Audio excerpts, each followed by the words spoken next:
नमस्कार। एक बार पिलखुआ पधारने पर मुझे पूज्यपाद अनंत श्री स्वामी जी श्री कपिल देवाश्वय जी महाराज के दर्शन सत्संग का मौका मिला। उनके दर्शन का परम सौभाग्य प्राप्त हुआ। उनसे साकेतवासी योगीराज सिद्ध संत श्री स्वामी जी श्री ज्योति प्रकाशाचार्य जी, उनके द्वारा संत श्री ज्योति प्रकाशाचार्य जी महाराज के द्वारा बताई गई हिमालय में सिद्ध महात्माओं के दर्शन मिलत की चमत्कारिक बातें जानने का अवसर मिला। उन्होंने बताया कि साकेतवासी योगीराज स्वामी जी ने स्वर्गीय श्री भगवंत दत्त जी महाराज और घनौरा मंडी के परम श्रद्धेय श्री दिवाकर जी शास्त्री जी आदि विद्वानों के सामने यह बातें बताई। यह बातें सुनकर मेरे मन में पूरी बातें जानने के लिए बड़ी उत्सुकता हुई और उत्सुकता उत्पन्न हुई। दिवाकर शास्त्री जी ने मेरा पूर्व परिचय था।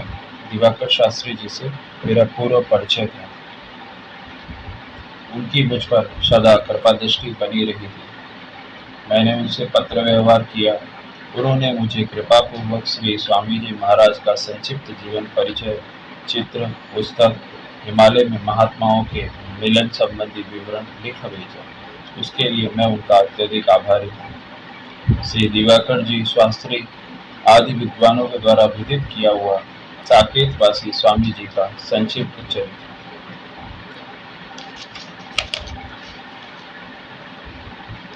परम पूज्य योगीराज स्वामी जी श्री ज्योति प्रकाशराम जी महाराज पंजाब के अमृतसर जिले के एक बड़े रईस के पुत्र, माता के श्री राम कथामृत ने पुत्र की हृदय भूमि की भक्ति भावनाओं के लिए उर्वरा बना दिया था।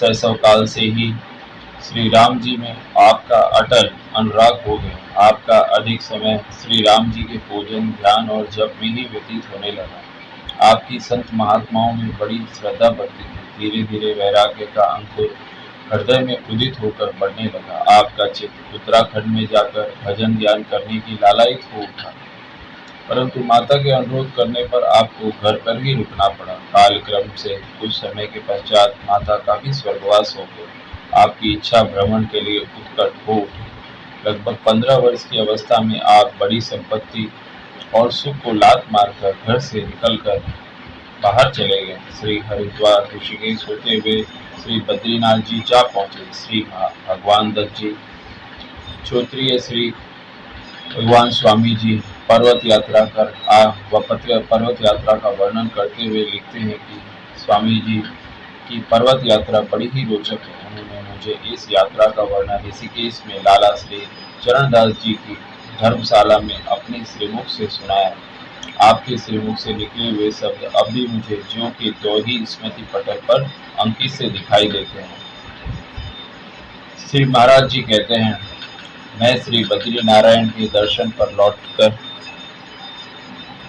मार्ग में पीपल चट्टी पर ठहरा हुआ था। बड़े बड़े महात्माओं के मुख से मैंने अनेक बार सुना था कि उत्तराखंड में हिमालय में बड़े बड़े सिद्ध महात्मा रहते हैं। मेरी प्रबल इच्छा हुई कि मैं प्रथम किसी सिद्ध के दर्शन करूं और फिर भगवान श्री रामचंद्र जी के दर्शनों के लिए भजन करूंगा। मैं मार्ग छोड़कर पीपल चट्टी से पूर्व की ओर पहाड़ों पर चढ़ने लगा। 20 दिन तक तो कहीं कहीं पहाड़ों पर पर्वतवासियों के ग्राम मिलते रहे। उससे आगे बढ़ने पर बस्ती नहीं मिली। कहीं कभी हिंसक जीवों के चलने से बनी हुई पगडंडियां मिल जाती थी। कहीं कहीं केवल वृक्षों की जड़ झाड़ियों को पकड़कर आगे बढ़ना पड़ता था। कोसों तक ऊंचे पर्वत मार्ग में पड़ते थे। उनकी ऊंचाई देखकर यह अनुमान होता था कि आगे इससे ऊंचा पर्वत न होगा, परंतु उनको लांघने के बाद सामने उससे भी अधिक और ऊंचा पर्वत दिख पड़ता था।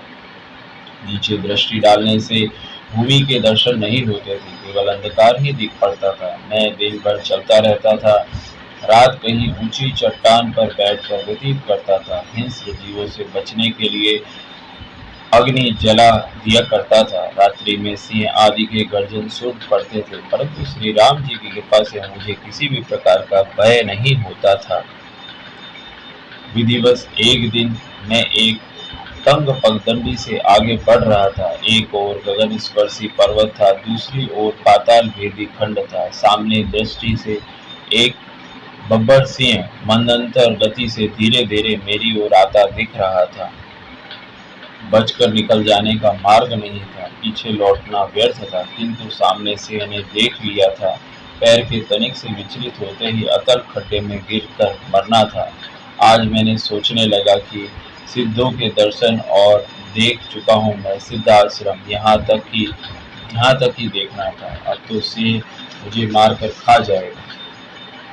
अंत समय आ गया। अच्छा, प्रभु की इच्छा, अस्तु, अंतिम मति सो गति। यह विचारता हुआ नेत्र बंद कर मैं हृदय में क्या देखता हूँ कि सामने धनुष बाण लिए हुए श्री रामचंद्र जी विराजमान है। सिर पर जटा है, मुख अति मनोहर है, पीत वसन है और गले में वनमाला है। सारे सरकार के अलौकिक स्वरूप में मन इतना लीन हो गया कि कुछ समय तक तो मालूम पड़ा कि सुध बुद्धि खो गई। भगवान प्रभु श्री रामचंद्र जी का रूप देखकर मंत्र मुग्ध हो गया।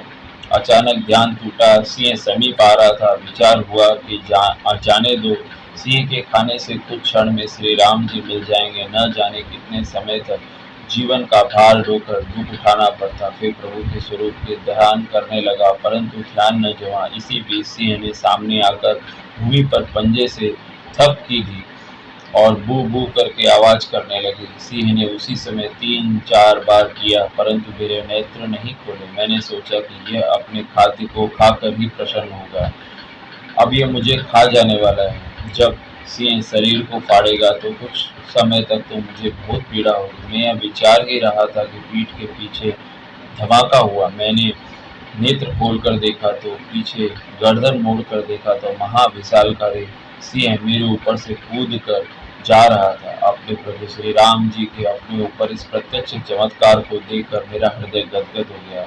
हृदय से बार बार यह पद निकलने लगा, जानकी नाथ सहाय करे, तब कौन बिगाड़ करे नर तोरो। कुछ समय के पश्चात विचार हुआ कि अच्छा होता कि मुझे अपना आहार बना लेता। सरकार भगवान श्री राम जी के दर्शन होते और विषय वियोग की ज्वाला शांत हो जाती। किन्हीं पुण्यों से यह मिलन सुअवसर प्राप्त हुआ, परंतु मेरे किसी प्रबल पाप ने आकर बीच में विघ्न डाल दिया। सरकार ने मुझे अत्यंत पतित जान ही अपने चरणों में नहीं बुलाया। जान चली जाती तो भी भगवान के दर्शन तो रहते। इस विचार ने मुझे विहल कर दिया। मैं फूट फूट कर रोने लगा। मार्ग में चलते हुए 3 दिन तक मेरे नेत्रों से प्रेमाश्रु बहते रहे। आगे चलकर इसी प्रकार एक बड़े भालू से मुठभेड़ हुई, उनसे भी मेरी श्री राम जी ने रक्षा की। हिमालय पर्वत में बहुत सारे हिंसक जीव रहते हैं, वो कोई भी जीव कभी भी किसी को भी मार सकते हैं, प्रभु श्री राम जी ने ही रक्षा की। इसी प्रकार इस निरंजन पहाड़ी वन में चलते फिरते मुझे 2 मास व्यतीत हो गए, परंतु किसी सिद्ध महात्मा के दर्शन नहीं हुए। हृदय में कुछ कुछ निराशा सी थी, फिर भी मैंने धैर्य नहीं हारी। लगभग 2.5 मास की यात्रा के उपरांत मुझे पर्वत पर एक समतल भूमि मिली। मैं वहां कुछ दिन के लिए ठहर गया।